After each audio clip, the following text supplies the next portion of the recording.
She wants a second chance at life. Where's Skylar's second chance?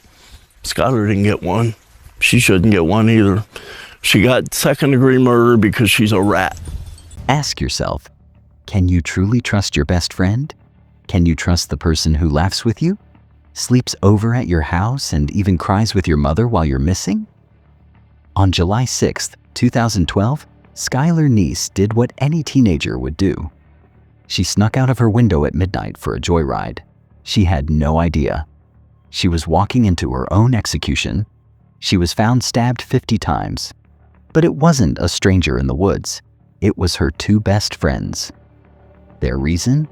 A sentence that haunted America. We just didn't like her anymore. That night, friendship became a massacre. Get ready, because this is the most twisted betrayal in history. This is the story of Skylar Neese. I want you to close your eyes for a second and imagine you have an only child named Skylar Neese. She's that typical teenager we all know. Bright, a straight A student, working part-time at Wendy's, and, like most kids her age, she lived for her friends. To Skylar, Sheila, Eddie, and Rachel Schuff weren't just friends. They were the Three Musketeers. If you looked at their social media, they seemed inseparable. Constant selfies, inside jokes, late-night venting sessions. We've all been in that phase, right? Where your friends are your entire world. Where you feel like nothing can touch you as long as they're by your side. But behind those happy photos, something was rotting. A toxic three-person dynamic was starting to brew. And honestly, the most heartbreaking part is that Skylar had absolutely no idea she was playing with fire. July 6th, 2012. It should have been a normal summer night. Skylar's parents, Dave and Mary, just got home from work and saw their daughter seemingly asleep in her room. But as soon as the clock struck midnight, a silver sedan slowly pulled into their apartment complex. Skylar, without a single shred of suspicion, climbed out of her bedroom window. She didn't bring a thing. No purse, no change of clothes. She just brought herself because she thought, hey, I'm just going for a quick joyride with Sheila and Rachel. Just try to put yourself in Skylar's shoes for a second. She's probably in that car listening to music, laughing about school gossip, having no clue that hidden under the seats.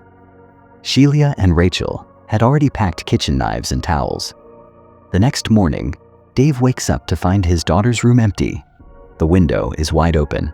It's every parent's worst nightmare. Dave and Mary are panicking. They immediately call Sheila, their daughter's best friend. And you know what Sheila does? In the calmest voice imaginable, she says, "Oh, Skylar did go out with us last night, but we dropped her off at the end of the road so you guys wouldn't catch her." From that exact second, this twisted drama begins. Dave and Mary are out there searching everywhere, while Sheila? She actually comes over to their house. She sits on their couch, holds Mary's hand, and cries right along with them, saying, "Don't worry, we're going to find Skylar." Doesn't it just make you want to scream? Seeing someone act that cold-blooded in front of grieving parents? And the craziest part? This secret wouldn't be uncovered for another 6 months. For 6 long months, the town of Morgantown was paralyzed by suspicion. Skylar had vanished without a trace, and the police were stumped because there was no sign of a struggle in her room. The initial theory? Maybe she just ran away. But Skylar's parents knew better. She wouldn't leave without her phone charger or her contact lenses. This is where our deep dive begins. Imagine the mental toll this was taking on Rachel Schuff. Unlike Sheila, who seemed stone cold, Rachel was starting to crack. She was having nervous breakdowns, ended up in a psychiatric ward, and completely shut down. In criminal profiling, we call this the weakest link. She had a conscience, but it was being crushed by the weight of her own guilt. Now, let's talk about Sheila Eddy. This is what makes this case so uniquely disturbing. Sheila didn't just stay quiet. She was incredibly active on Twitter. If we deconstruct her tweets during the time Skylar was missing, we see a textbook pattern of sociopathic behavior. She actually tweeted, "Skylar, come home please." She was performing grief to build a public alibi. But if you look closer, she was also tweeting random insensitive things as if nothing had happened. She was trying to erase Skylar's existence by constantly posting new photos with just her and Rachel. This is high-level gaslighting. She wanted the world to forget there was ever a third person in their circle. She wanted to reclaim her narrative, as if Skylar was just a glitch she had successfully deleted. But no matter how deep you bury a secret, the truth has a way of breathing. There was one key moment. Investigators went back to the CCTV footage from Skylar's apartment, but this time they looked closer. They saw that silver sedan again. They traced it back to Sheila.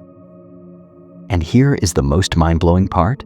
There was one specific tweet Sheila posted after the murder that read, "We really did go from 3 to 2. At the time, people thought it was just a random thought, but looking back, it was a cold-blooded confession. She felt proud. She felt she had won. In her mind, she hadn't just killed a person, she had performed selective pruning on her friend group. And once the police started cornering them with that CCTV evidence, Rachel Schoaf finally snapped. After that night, the Neese family's life turned into a living hell. Dave and Mary did everything humanly possible. They handed out thousands of flyers, went on every news station, and searched every inch of the woods around Morgantown. Initially, the police leaned into the runaway theory, a classic assumption for missing teens. But things didn't add up. Skylar left without her wallet, without her medication, and without saying a word. And this is where we see the true face of Sheila Eddy. She didn't just stay quiet. She embedded herself in the family's grief. She would regularly go to the Neese home, sit on their couch, and with a stone-cold face, ask, "Is there any news about Skylar?" Just imagine the killer holding the mother's hand, pretending to pray for her daughter's safety. In criminology, we call this the pretense of support, where the perpetrator stays close to the family to monitor the investigation from the inside. But detective instincts started kicking in. Investigators re-examined the CCTV footage from Skylar's apartment for the 1,000th time. This time, they focused on one tiny detail, a silver sedan. They realized that car entered the complex at the exact hour Skylar vanished, and that car belonged to Sheila Eddy. Under interrogation, Sheila and Rachel's stories began to drift apart. They claimed they dropped Skylar off at the end of the road because she asked them to, but the CCTV showed that the car never once stopped where they said it did. The pressure was mounting. Police began monitoring their social media and noticed a drastic shift in Rachel Schoaf. Unlike Sheila, who was becoming even colder and more arrogant on Twitter, Rachel was clearly falling apart. She was crying at school and distancing herself from Sheila. This was the turning point. Rachel's conscience was starting to fight back. In January 2013, 6 months after Skylar disappeared, Rachel Schoaf finally hit her breaking point. After a total mental collapse and a stint in a psychiatric ward, she finally told her lawyer, "I have to tell the truth." Rachel led detectives to a remote wooded area in Pennsylvania. Trembling, she pointed to a spot covered in snow and fallen branches. It was there they found what was left of Skylar Neese. In that single moment, Dave and Mary's 6 months of hope were buried forever. But Rachel's confession wasn't over. When the police asked what could possibly drive them to do something so heinous to their best friend, Rachel gave a chillingly simple answer: "We just didn't like her anymore." A sentence that will forever stand as one of the most senseless motives in American criminal history. Let's look at the forensic data from Skylar's autopsy. Medical examiners found over 50 puncture wounds on her body. In criminology, this isn't just a murder, it's a textbook case of overkill. From a medical standpoint, This level of violence indicates an explosion of intense personal emotion. Interestingly, the wounds were heavily concentrated around the neck and face. In forensic psychology, targeting the face is often seen as a subconscious attempt to erase the identity of the victim. They wanted Skylar to simply cease to exist. But there's one detail that is truly heartbreaking. Investigators found defense wounds on Skylar's hands. This proves that in her final moments, Skylar fought back. She knew exactly who was holding that knife. She saw her best friends' faces, and she struggled for her life against the people she trusted most in this world. Now, let's get inside the heads of the killers. We have two very contrasting personalities here. Shelia Eddy displayed clear signs of malignant narcissism. She was cold, lacked any shred of empathy, and believed she was the center of the universe, someone who had the right to decide who stayed alive in her social circle.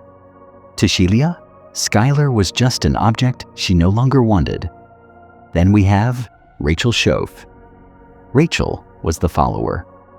What happened here is a phenomenon known as folie à deux, or shared madness, where the delusional ideas of one person, Shelia, are accepted and carried out by another due to a twisted emotional bond.